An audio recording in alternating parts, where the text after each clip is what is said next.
5 ሰነፎች ስሜታቸው በተቀያየረ ቁጥር የትግራይ ህዝብ ለጦርነት መማገድ የለበትም ሲሉ የጠቅላይ ሚኒስትሩ አማካሪ አቶ ጌታቸው ረዳ ተናገሩ። የኢትዮጵያ መንግስት ሉዓላዊነቴን ደፍራለች በማለት እስከ መንግስታቱ ድርጅት ድረስ በሐሰት እየወነጀለችኝ ነው ስትል ኤርትራ አስታወቀች። የኢትዮጵያ ባለስልጣናት የጤና ባለሙያዎችን ማህበራት በማገድ ወይም ሰራተኞችን በማዋከብ አሳሳቢውን ችግር አይፈቱትም ሲል ሂዩማን ራይትስ ዎች ገልጿል።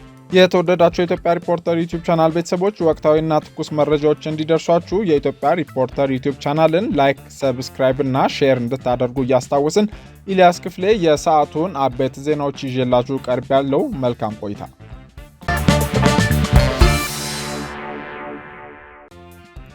የኢትዮጵያ ባለስልጣናት የጤና ባለሙያዎችን ማህበራት በማገድ ወይም ሰራተኞችን በማዋከብ አሳሳቢውን ችግር አይፈቱትም ሲል ሂዩማን ራይትስ ዎች ገለጸ።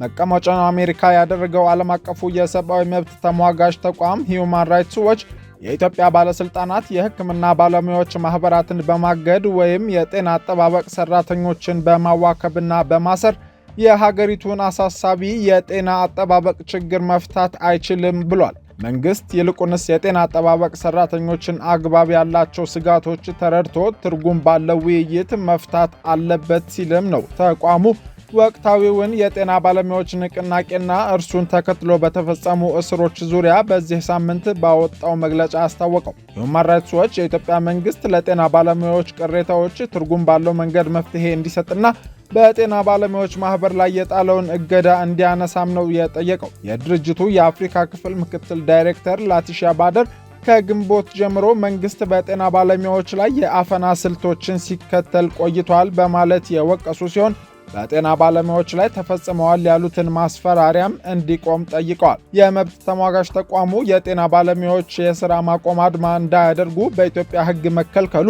የመንግስት ባለስልጣናት የጤና ባለሙያዎች ላይ ማስፈራሪያና ዛቻ እንዲፈጽሙ፣ የወንጀል ክስ እንዲመሰርቱና ሐሳባቸውን በነጻነት የመግለጽና በሰላማዊ መንገድ የመሰብሰብ መብታቸውን እንዲያፍኑ ይፈቅዳል ማለት አይደለም ሲሉ አሳስበዋል። መንግስት ለተሻለ የሥራ ሁኔታና በቂ ክፍያ በህብረተሰብ ጤና አጠባበቅ ባለሙያዎች ለአንድ ወር ያህል የቀጠለውን የሥራ ማቆም አድማ ተከትሎ የኢትዮጵያ ጤና ባለሙያዎች ማህበርን ማገዱን ያስታወሰው ሂዩማን ራይትስ ዎች ባለሙያዎቹ ሥራ ባቆሙበት ወቅት የሀገሪቱ ባለስልጣናት ያለምንም ክስ አሊያም በሰላማዊ መንገድ መሰረታዊ ነጻነቶችን በመጠቀማቸው በመላው ኢትዮጵያ በደርዘን የሚቆጠሩ የጤና ባለሙያዎችን በዘፈቀደ አስረዋል ሲል ወቅሷል። እገዳ የተጣለበት ማህበር መንግስት ሰራተኞችን ከስራ ከማባረር፣ ዛቻና ማስፈራሪያ ከመጠቀም እንዲሁም ባለሙያዎችን በአዲስ ቅጥር ለመተካት ከመሞከር በአፋጣኝ እንዲታቀብ ሲያሳስብ ነበር ያለው ዓለም አቀፉ የመብት ተሟጋች የኢትዮጵያ ጤና ባለሙያዎች ማህበር እገዳ እንዲነሳና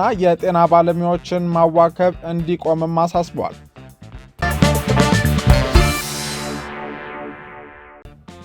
የኢትዮጵያ መንግስት ሉዓላዊነቴን ደፍራለች በማለት እስከ መንግስታቱ ድርጅት ድረስ በሐሰት እየወነጀለችኝ ነው ስትል ኤርትራ አስታወቀች። የኤርትራ መንግስት የማስታወቂያ ሚኒስቴር ትላንት ምሽት ባሰራጨው ይፋዊ መግለጫ የኢትዮጵያ መንግስት ግጭት ለማነሳሳትና ለማቀጣጠል የውሸት ክስ እያሰማ ነው ሲል አስተባብሏል። ባለፉት ጥቂት ቀናት ውስጥ የኢትዮጵያው ገዢ ቡድን ኤርትራን በተደጋጋሚ ትንኮሳዎች እንዲሁም የኢትዮጵያን ሉዓላዊነትና የግዛት አንድነትን በማፍረስ የሚሉ ክሶችን ለማቅረብ የዲፕሎማሲ ዘመቻ ጀምሯል ያለው የኤርትራው መንግስት ለተባበሩት መንግስታት ድርጅት ዋና ጸሐፊና ለበርካታ የሀገር መሪዎች ደብዳቤ በመላክ ኤርትራን መወንጀል ቀጥለዋል ሲል ገልጿል። ጅራፍ ራሱ ገርፎ ራሱ ይጮሃል አይነት አገላለጽን የተጠቀመው የኤርትራ መንግስት መግለጫ የኢትዮጵያ እርምጃ ዓለም አቀፉን ማህበረሰብ ለማወናበድና ለረጅም ጊዜ ለዘለቀው የጦርነት አጀንዳ ድጋፍ ለማግኘት ያለመ ግልጽ ተንኮል ነው በማለት ወርፏል። በሰሜን የኢትዮጵያ ክፍል ከተደረገው የሁለት ዓመታት ጦርነት በኋላ የፕሪቶሪያ ስምምነት መፈረምን ተከትሎ እንደሻከረ የሚገለጸው የሁለቱ ሀገራት ግንኙነት ላይ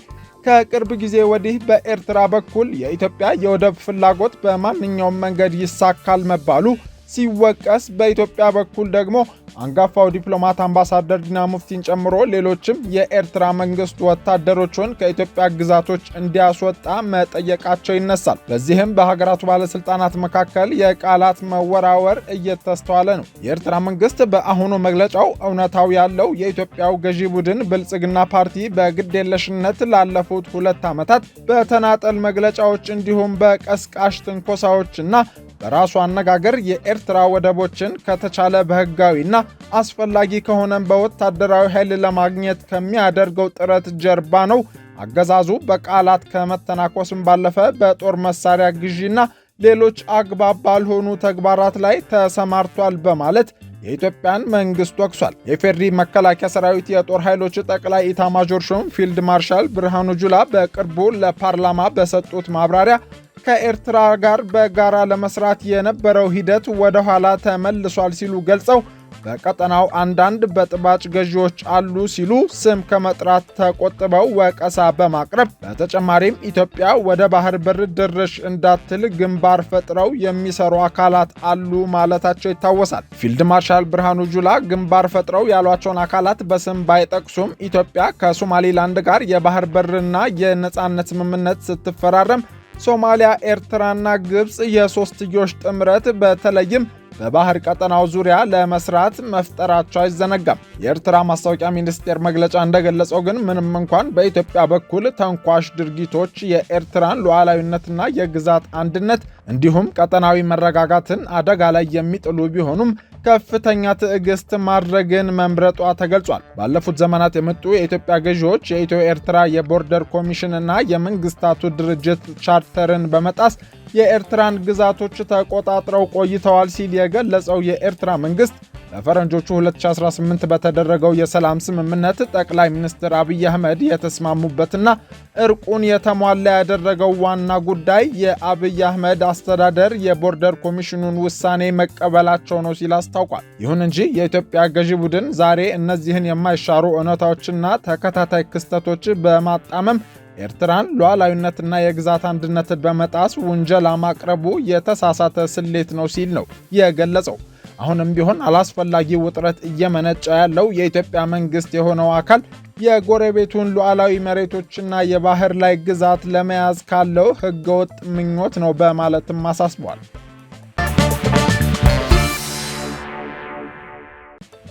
የጠቅላይ ሚኒስትሩ አማካሪ አቶ ጌታቸው ረዳ 5 ሰነፎች ስሜታቸው በተቀያየረ ቁጥር የትግራይ ህዝብ ለጦርነት መማገድ የለበትም አሉ።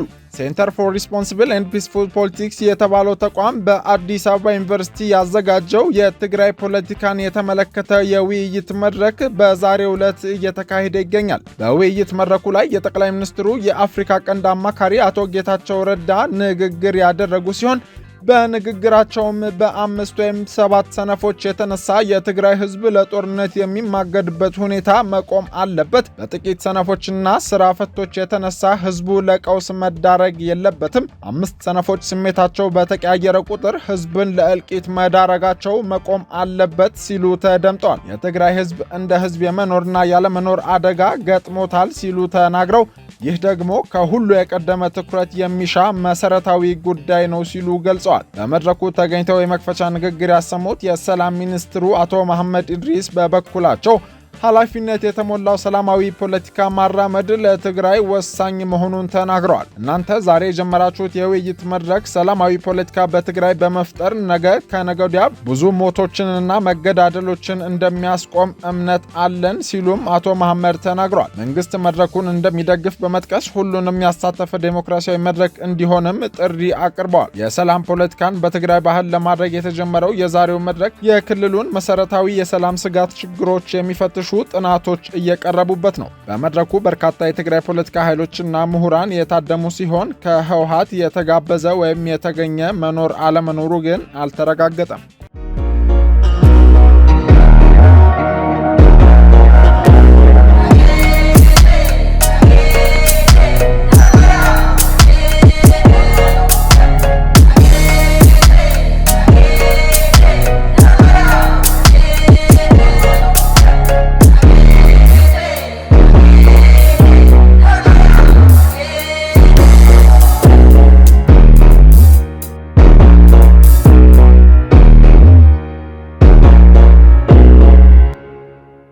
የተወደዳችሁ የኢትዮጵያ ሪፖርተር ዩቲዩብ ቻናል ቤተሰቦች የሰዓቱ አበይት ጉዳዮቻችን ያደመጣችኋቸው ነበሩ። ወቅታዊና ፈጣን መረጃዎች እንዲደርሷችሁ የዩቲዩብ ቻናላችንን ላይክ፣ ሰብስክራይብ እና ሼር እንድታደርጉ እናስታውሳለን።